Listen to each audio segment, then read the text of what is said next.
میں اپنے بھائی ریحان سے عمر میں 2 سال بڑی تھی، لیکن وہ پڑھائی میں بہت تیز تھا۔ اتنی محنت کرتا تھا کہ اس نے 1 سال میں 2 کلاسز پڑھ لیں۔ اس طرح وہ مجھ سے آگے ہو گیا۔ میں نے جب کالج میں داخلہ لیا تو اس وقت ریحان 3rd ایئر میں تھا۔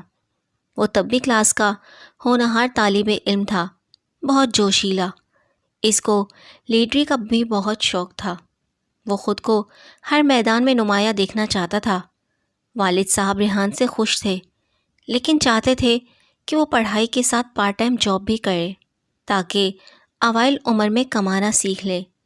میں اس بات کے خلاف تھی، لیکن ریحان نے والد کی خواہش کا احترام کرتے ہوئے گھر کے قریب ایک دکان پر شام کو چند گھنٹے کام کرنا شروع کر دیا۔ اس طرح وہ اپنی تعلیم کے اخراجات خود برداشت کرنے لگا۔ یہ سب بتانے کا مقصد یہ ہے کہ میں سمجھتی تھی ریحان ایک سلجھا ہوا اور مثبت سوچ رکھنے والا لڑکا ہے۔ اس میں کوئی بری عادت نہیں تھی۔ وہ صبح سویرے تیار ہو کر کالج چلا جاتا اور شام کو دکان پر۔ ایک دن اس کے کالج میں کوئی فنکشن تھا۔ یونین کے لڑکوں نے اس کی ڈیوٹی لگائی کہ جا کر اور لڑکے جمع کر لائے۔ اس کے ساتھ اور بھی طالب علم تھے۔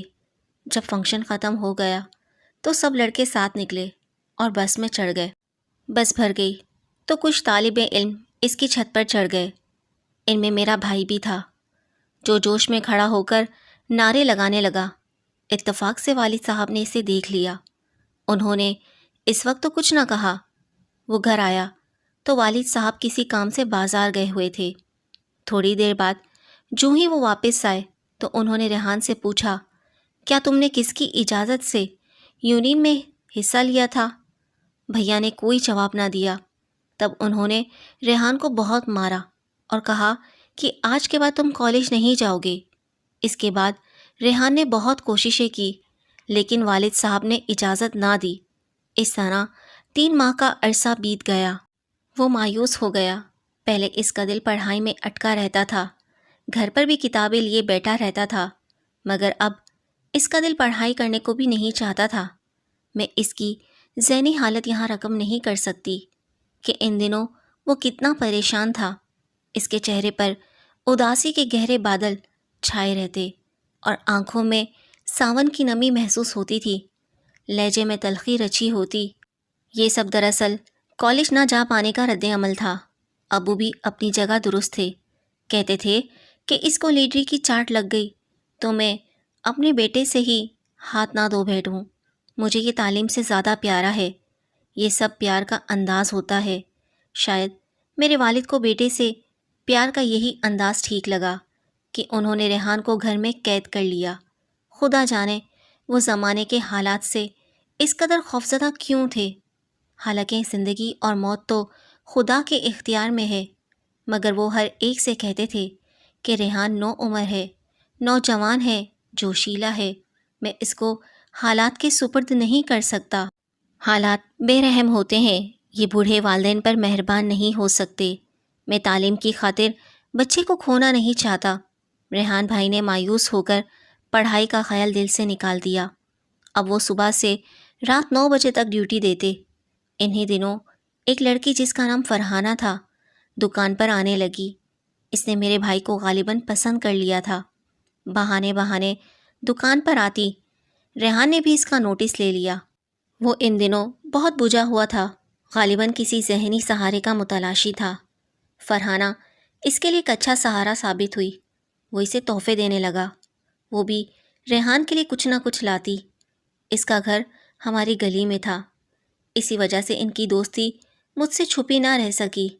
مجھے پتا تھا کہ میرا بھائی روزانہ 10 بجے رات کو اس سے ملنے جاتا ہے۔ وہ اپنے گھر کے دروازے پر آ کر بھائی سے باتیں کر لیتی ہے اور جب کھٹکا سنتی تو اندر چلی جاتی۔ ریحان ایسا نہ تھا، مگر اس کو تعلیم چھوٹنے کا غم تھا۔ میں جانتی تھی کہ اس نے فرحانہ کی ذات میں وقتی سہارا لیا ہے۔ ابو کو اس کے جذبات کا کچھ احساس نہ تھا۔ ان کو تو بس اس بات سے غرض تھی کہ بھیا کسی کی نظروں میں نہ آ جائیں۔ ان کو صرف اپنے بیٹے کی زندگی پیاری تھی، اور میں سمجھتی ہوں کہ ابا بھی کچھ غلط نہیں تھے۔ ہر باپ اپنے جوان بیٹے کی خیر چاہتا ہے۔ وہ جانتے تھے کہ ریحان کو خود نمائی کا شوق ہے اور جوشیلا بھی ہے۔ اگر انہوں نے اس کو کالج جانے دیا تو وہ اپنے شوق سے باز نہ رہ سکے گا اور ایک دن کسی کا اعلی کار بن کر بے مقصد جان گنوا بیٹھے گا۔ ریحان کی دکان کا مالک کسی کام سے 15 دن کے لیے باہر چلا گیا۔ اب دکان اس کی ذمہ داری تھی۔ وہ رات کے 11 بجے دکان بند کرتا، پھر گلی میں جا کر کھڑا ہو جاتا۔ فرحانہ اپنے کمرے سے بات کرتی تھی۔ اس وقت اس کے بہن بھائی سو جاتے تھے۔ ایک روز ریحان نے دیکھا کہ فرحانہ کے والدین کہیں جا رہے ہیں تو وہ اس سے ملنے گیا۔ وہ دروازے پر موجود تھی۔ اس نے بھائی سے گھر کے اندر آنے کو کہا تو وہ اندر چلا گیا اور تھوڑی دیر اس سے باتیں کر کے گھر آ گیا۔ گھر آ کر یاد آیا کہ دکان کی چابی تو وہیں میز پر رہ گئی ہے۔ وہ دوبارہ فرحانہ کے گھر گیا اور کھڑکی سے جھانکا کہ فرحانہ نظر آ جائے تو اس کو چابی لانے کا کہے، مگر اندر جھانکتے ہی اس کا دل بجھ گیا۔ فرحانہ محلے کے ایک اور لڑکے تنویر سے باتیں کر رہی تھی۔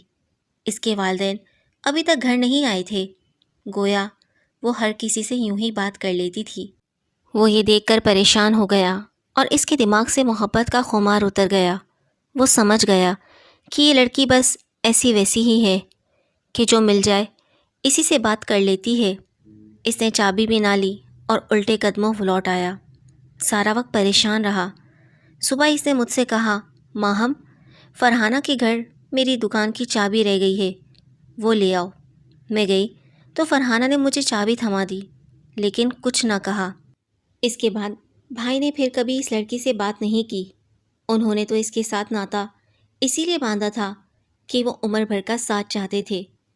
انہوں نے اسے میلی آنکھ سے نہیں دیکھا تھا، وہ اپنے جذبوں میں سچے تھے، مگر فرحانہ جیسی لڑکی نے ان کے سچے جذبوں کا مذاق اڑایا تو انہوں نے اپنے قدم موڑ لیے۔ کہتے تھے کہ میں راستہ بھٹک گیا تھا، اب راہ راست پر آ گیا۔ انہی دنوں امی کی طبیعت خراب ہو گئی، انہیں اسپتال داخل کرنا پڑا۔ ریحان نے دکان کے مالک سے امی کے علاج کی خاطر کچھ رقم قرض لی۔ یہ صرف 3000 روپے تھے۔ ان کو پتہ نہ تھا کہ یہ قرض سود پر ہے۔ سال گزر گیا اور ریحان رقم نہ لوٹا سکا۔ تب مالک نے کہا کہ تم پر 7000 روپے کا سود بن چکا ہے۔ یوں 8 ماہ تک اس نے بھیا کو تنخواہ کا ایک پیسہ بھی نہ دیا۔ بھائی اپنے دوستوں سے ادھار لیتے اور تنخواہ کا کہہ کر ابا جان کو دیتے۔ گھر میں اس معاملے کا کسی کو علم نہ تھا۔ 8 ماہ بعد بھیا نے مالک سے کہا کہ اب میں بغیر تنخواہ کے آپ کی دکان پر کام نہیں کروں گا۔ اس پر مالک بولا، اب تم پر 12000 روپے بنتے ہیں، کیونکہ سود پر جو رقم لی جاتی ہے وہ ہر ماہ زیادہ ہو جاتی ہے۔ ریحان مالک دکان کے اس ظلم سے تنگ آ گیا تھا۔ اس نے دکان پر جانا چھوڑ دیا، مگر والد صاحب کے ڈر سے اس معاملے کو کسی پر کھلنے نہ دیا، بلکہ گھر سے ہی چلا گیا۔ جاتے ہوئے وہ صرف مجھے بتا کر گیا کہ ماہم آپا، یہ حالات ہیں، اس وجہ سے میں کچھ دنوں کے لیے لاہور خالہ کے گھر جا رہا ہوں۔ حالات سنبھل گئے تو آ جاؤں گا، تم گھبرانا نہیں اور میرے بارے میں کسی کو کچھ مت بتانا۔ یہ کہہ کر انہوں نے مجھے قسم دی۔ جاتے ہی انہوں نے میری سہیلی کے گھر فون کر کے مجھ سے بات بھی کی۔ بولے اگر خالہ نہیں ہوتی تو میں کب کا مر گیا ہوتا، بس انہی کی وجہ سے زندہ ہوں۔ ابا جان بہت پریشان تھے، مجھ سے ان کی پریشانی دیکھی نہ جاتی تھی۔ ان کو میں نے بتا دیا کہ ریحان خالہ کے گھر پر ہے، آپ پریشان نہ رہا کریں۔ وہ بولے وہ چلا گیا ہے تو بس اسے وہیں رہنے دو، اس ماحول سے نکل گیا ہے تو اچھا ہی ہوا ہے۔ میں بار بار سہیلی کے گھر فون کرنے نہیں جا سکتی تھی، لہٰذا اسے خط لکھنے لگی۔ وہ بھی جوابی خط لکھ کر بھیجنے لگا۔ اکثر لکھتے کہ گھر والوں سے ملنے کو دل چاہ رہا ہے۔ امی بھی اسے خط لکھتی تھیں، جسے ان کو بہت سکون ملتا تھا۔ وہ آنا چاہتا تھا لیکن ابا جان کے ڈر سے نہیں آتا تھا، حالانکہ وہ خود بھی یہی کہتے تھے کہ اسے وہاں کچھ دن رہنے دو، اپنے گھر کے آرام کی قدر ہونے دو، جیسے گیا ہے کسی دن ویسے ہی آ بھی جائے گا۔ باپ کی محبت اپنی جگہ، مگر ماں کی ممتا اور چیز ہوتی ہے۔ ماں سے زیادہ دن صبر نہ ہو سکا۔ وہ ابا جان کے منع کرنے کے باوجود خالہ کے گھر چلی گئی۔ یہاں بیٹے کو خوش و خرم پایا، اس میں زندگی کی ایک نئی رمق دیکھی۔ وہ یہاں پڑھ رہا تھا اور نوکری بھی کر رہا تھا، تنخواہ ساری خالہ کے ہاتھ میں تھما دیتا تھا۔ خالہ کی بیٹی آصفہ نے اس کو زندگی سے پیار کرنا سکھا دیا تھا، جو اسے 2 برس چھوٹی تھی۔ ریحان کو ایک بار پھر ذہنی سہارا مل گیا، انہیں اس کی ضرورت بھی تھی۔ آصفہ نے اس کے مردہ دل میں اپنی توجہ اور محبت سے نئی روح پھونک دی تھی، اور وہ خوشی خوشی زندگی کی مصروفیات میں کھو گیا تھا۔ امی نے جب یہ صورتحال دیکھی تو ان کی دوررس نگاہوں نے بھانپ لیا۔ انہوں نے تبھی خالہ سے رشتے کی بات کی۔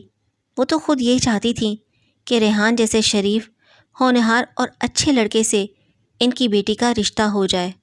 انہوں نے بھی انکار نہیں کیا۔ امی مطمئن ہو کر لوٹ آئیں کہ یہاں سے بیٹا وہاں بھلا تھا، وہ کما بھی رہا تھا اور پڑھ بھی رہا تھا، اور اس کی دیکھ بھال بھی اچھی ہو رہی تھی۔ بھیا کے خط آتے تھے، وہ بہت خوش تھے۔ لکھا تھا کہ باہم جب گھر لوٹوں گا تو تمہارے لیے بہت سے تحفے لاؤں گا، تم فکر مت کرنا، بہت جلد آؤں گا، ذرا امتحان سے فارغ ہو لوں۔ لیکن وہ دن نہ آیا کہ میرا بھائی گھر لوٹ کر آتا۔ ہوا یوں کہ انہی دنوں ہمارے ماموں انگلینڈ سے آ گئے، ساتھ ممانی اور ان کے صاحبزادے بھی تھے۔ مدت بعد یہ لوگ پاکستان آئے تھے اور خالہ کے گھر ٹھہرے تھے۔ ماموں کے بیٹے عالم کو آصفہ پسند آ گئی۔ اس نے اس کے ناز اٹھانا شروع کر دیے، اور یہ ناز پروری باتوں تک نہ تھی، بلکہ انگلینڈ سے لائے ہوئے بیش قیمت تحفے بھی ساتھ تھے۔ کچھ لڑکیاں واقعی وعدوں کی پکی نہیں ہوتیں، کیونکہ ہم سوچ بھی نہیں سکتے تھے کہ آصفہ ایسی نکلے گی۔ انگلینڈ جانے کے خواب سجا کر اس نے اپنی توجہ ریحان سے ہٹا کر اپنے ماموزاد عالم پر مرکوز کر دی۔ بس پھر کیا تھا، ایک اور نئی کہانی نے جنم لے لیا۔ عالم اور آصفہ گاڑی میں گھومنے پھرنے جانے لگے، اور ریحان ایک بار پھر گیلی لکڑی کی طرح سلگنے لگا۔ اب وہاں اس کا رہنا 2 بھر ہو گیا، پھر بھی وہ اپنی شکست تسلیم کرنے پر تیار نہ تھا۔ عالم، آصفہ اور اس کی چھوٹی بہن شانی تینوں ساتھ سیر کو نکل جاتے، اور ریحان کو کوئی نہ پوچھتا۔ جب پردیس میں بے رخی کی جلتی ہوا جلستی ہے تو اپنے گھر کے کچے بھانڈے یاد آنے لگتے ہیں، اور ٹوٹی ہوئی چھت بھی ایک نعمت محسوس ہوتی ہے۔ ریحان کو پہلی بار احساس ہوا کہ میں کسی اور کے در پر پڑا ہوں۔ اب مجھے گھر جانا چاہیے۔ اگر گھر نہیں جا سکتا تو کم از کم خالہ کے گھر اور نہیں ٹھہرنا چاہیے۔ تاہم جانے سے پہلے وہ آخری بار آصفہ سے بات کرنا چاہتا تھا، جس نے عمر بھر ساتھ نبھانے کی قسمیں کھائیں اور عالم کے آتے ہی بدل گئی تھی۔ کافی دنوں تک وہ کوشش کرتا رہا کہ آصفہ اس سے بات کر لے، مگر وہ موقع ہی نہ دیتی تھی۔ ماموں نے لاہور میں ایک اچھی سوسائٹی میں گھر لے لیا۔ اب آصفہ ادھر زیادہ رہنے لگی۔ خالہ بھی چاہنے لگیں کہ وہ ماموں کی بہو بنے، کیونکہ وہ زیادہ امیر تھے۔ یہ صورتحال ریحان کے لیے بہت اذیت ناک تھی۔ اس نے تنگ آ کر آصفہ کی چھوٹی بہن کا سہارا لیا اور اس سے کہا کہ شانو، تم ہی مجھے اس گرداب سے نکالو۔ مجھے آصفہ کا آخری جواب چاہیے، پھر میں یہاں سے چلا جاؤں گا۔ شاہین نے کہا کہ تم آصفہ کو خط لکھ کر مجھے دے دو، میں اس کا جواب تم کو لا دوں گی۔ ریحان نے اسے خط لکھ کر دے دیا۔ تب موبائل فون تو تھے نہیں، اس نے خط کا ہی سہارا لیا۔ چند گھنٹوں میں شانو جواب لے کر آ گئی، تحریر کی صورت میں نہیں، زبانی۔ اس نے کہا، ریحان بھائی، کیوں اس بے وفا کے لیے اپنی جان گھلاتے ہو؟ وہ بدل چکی ہے، ماضی میں کیے گئے وعدے بھلا چکی ہے، وہ لالچی ہے۔ اس نے تمہارا خط پڑھے بغیر پھاڑ کر ہوا میں اچھال دیا۔ تم کسی خود فریبی کے سہارے اس کے جواب کی منتظر ہو۔ جواب یہی ہے جو تم کو مل چکا ہے۔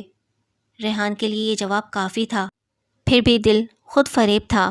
وہ آصفہ سے ملنے ماموں کے گھر چلا گیا، لیکن اس نے سلام کا جواب تک نہیں دیا، نہ بات کرنا گوارا کیا۔ اب بھی شانو نے ہی ریحان کو اخلاقی سہارا دیا۔ ریحان بھائی بہت پریشان ہو گئے تھے۔